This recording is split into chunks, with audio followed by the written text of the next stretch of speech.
All right, so you should have just watched a video that goes over the 5 triangle congruence theorems that work. So I'm going to just briefly go over those, make sure we know how to apply those, and then look at a few practice problems afterwards. So the first one is side, side, side, and this one is your easiest. So this is literally all of these sides that correspond with each other are also congruent to each other. So you're going to see something like this with a bunch of tick marks. These two are congruent, these two are congruent, and these two are congruent. So like I said, this is literally each corresponding side is congruent. So it should be the easiest one to identify of these 5. The next one that we have is SAS, or side, angle, side, and the order of these letters is very important. So this A is in between these two S's, so that means that your congruent angle is in between the two congruent sides. So what that's going to look like is if I have these two sides that are congruent to each other, these two sides that are congruent to each other, and then right here in between each of these is the angle that is going to be congruent. So the congruent angle is going to be in between your two sides. So you have two sides that are congruent to each other, and then that angle in between will create side, angle, side. Next one that we have is called HL, or hypotenuse leg, and this is for right triangles only. So there's going to be no other triangles that this is applied for. However, if you do have right triangles, it does not mean it's automatically going to be hypotenuse leg. And just like what the words say, that means that the hypotenuse is going to be congruent with each other, and then just one of the legs are going to be congruent. They already have an angle in common with it being a right triangle, so you just need to prove the hypotenuse and the leg are congruent, and then you're good to go. Now these last two are the two trickiest ones. We have side, angle, we have angle, side, angle, and then we have angle, angle, side. So these two, once again, like this SAS, it is very important where the letters are. So we'll start with angle, side, angle. So opposite of this one, your congruent side is between the two congruent angles. So your congruent side is going to be between the two congruent angles. So what this will look like is if I have this angle here on the left congruent with each other, I'm going to put two curves here to show that these two angles are congruent with each other.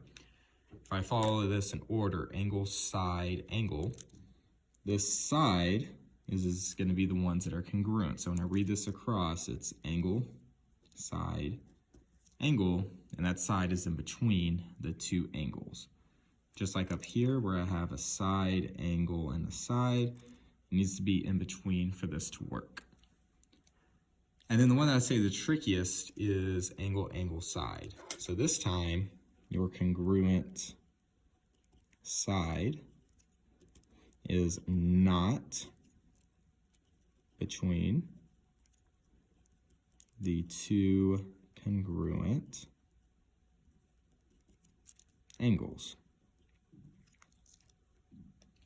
So what this is going to look like, let's say we have these same two angles, like in the previous problem, that are congruent.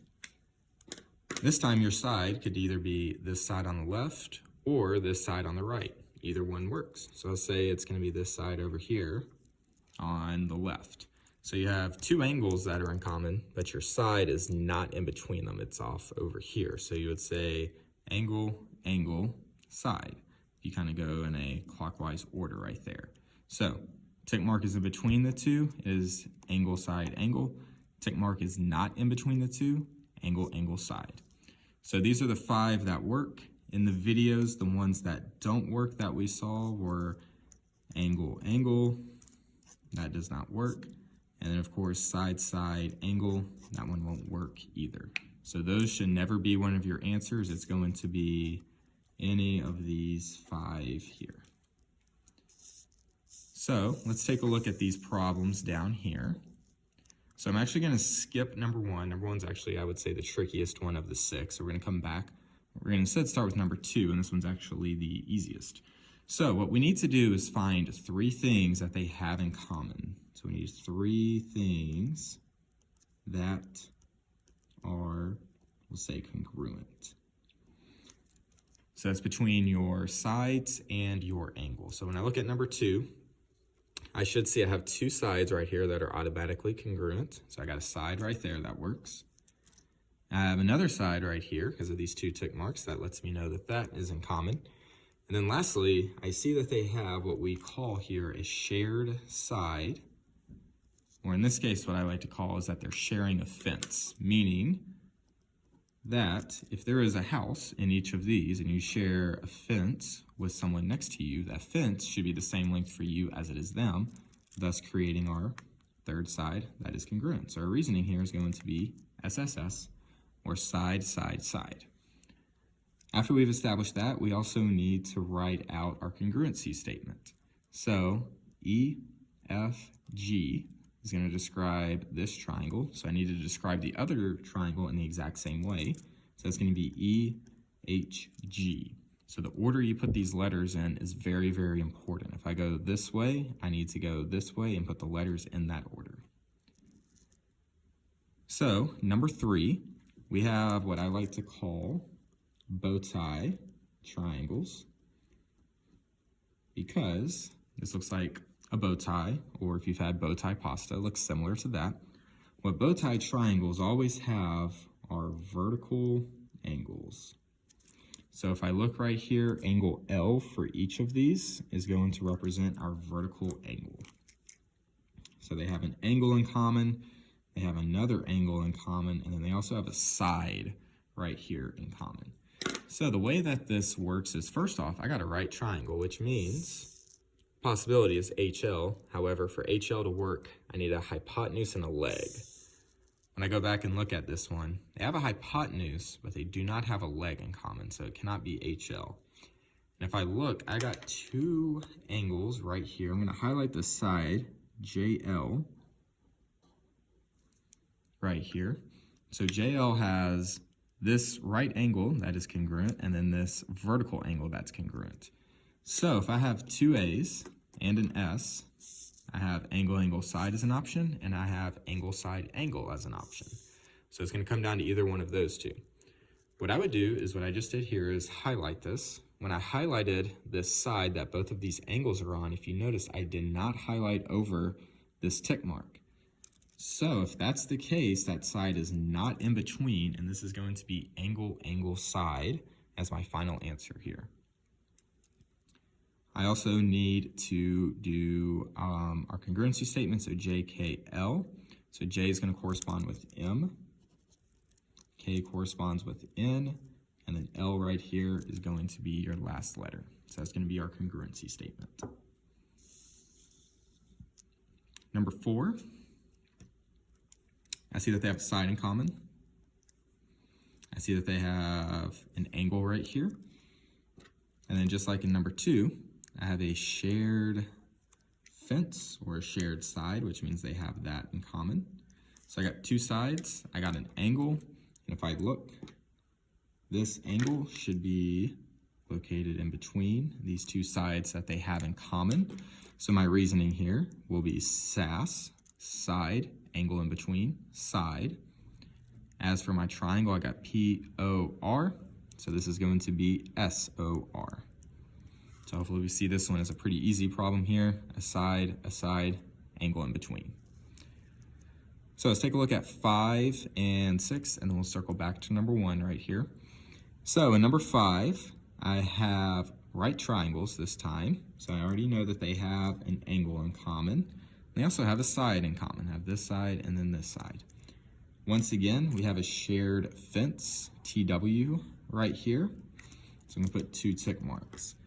Now, because the angle that they have in common is a right angle, that means that HL is a possibility.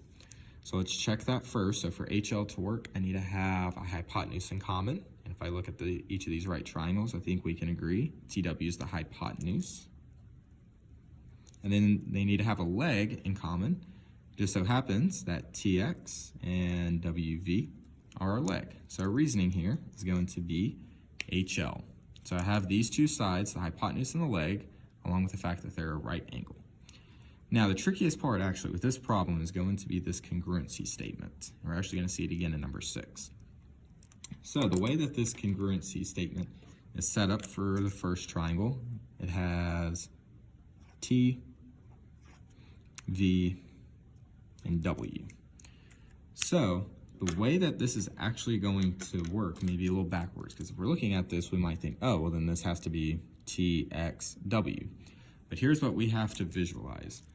This triangle right here, I have to visualize this getting flipped over. So if you take this and flip it over, where T swings out to the front, and then W comes up to the top. So if I flip it around, there's a smaller scale of this, T swings around to be right here, V, your right angle, is going to be here, and then W goes on top. So now when I look at the triangle like this, it's TVW, TVW. The way that I'm actually going to write my congruency statement is going to be in the same order, so it's going to be WXT. So WXT. So when you have triangles that are like this, these are a little trickier to write their congruent statement. I think the previous one in 4, pretty simple. But this one here is a little trickier where I got to swing this out where T goes in front.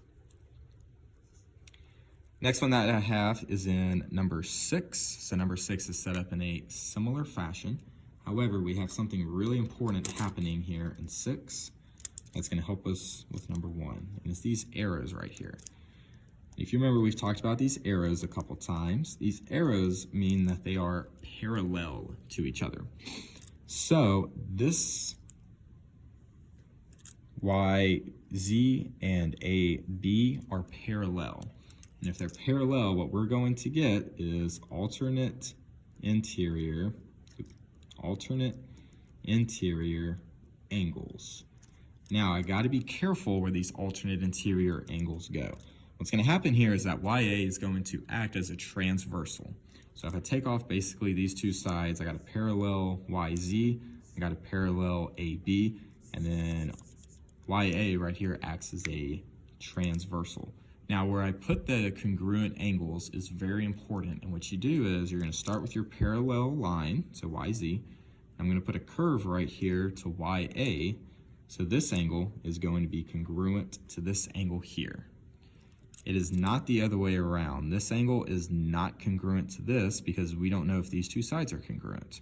So it's only the top and the bottom that we know is congruent, so this angle and this angle, therefore, are congruent. I also have a side right here that they have in common. I have an angle that they have in common. And then, hopefully, we notice that YA, not only is it acting as a transversal, it's also acting as a shared fence. So my reasoning here will be side angle side, because I have two sides with an angle in between. And then the way that I'm going to name this triangle, so I got AZY. I'm going to have to name this other one in the same way. So once again, if I imagine flipping this over, A is going to be up here at the top, Y kicks out to the corner over here, Z is going to be at the bottom. So I go from here to here, so this is going to be YBA. So these two triangles, and obviously when we circle back to number 1, we got to be careful with naming them.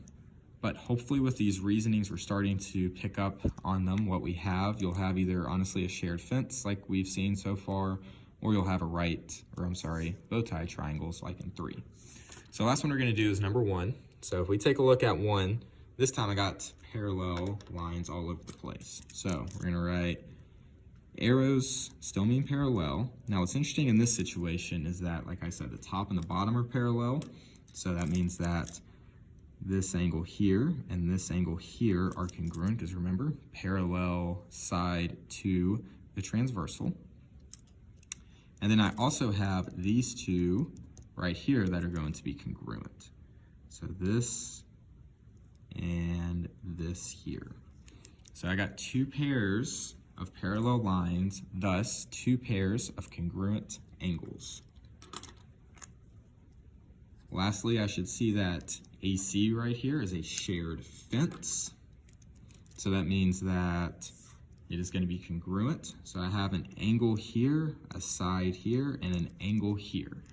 So I got two sides, I got an angle. This one should be easy to see that it's going to be angle, side, angle. But just to show, if I highlight the side that's got both of these angles that are congruent, I highlight over the tick mark, so that shows that the side is in the middle. Lastly, in terms of naming it, I got A, B, C. So if I rewrite this, A is over here, C kicks out on top, B is on the bottom, so it looks like I go this direction here. So this is going to be C, D, A. So here's our practice problems. Just like anything, the more you work it, the better that you'll get at it. But it's very important to know these 5 and how to be able to identify them. And then of course know that these 2 here do not work. So on the back you have required practice, or you have in-class practice. So these function the same as what you just did. So you'll tell me if they're congruent or not. You will actually have one that is not congruent, but write your congruency statement, tell me how they're congruent, tell me some missing information, and you got some algebra ones down here.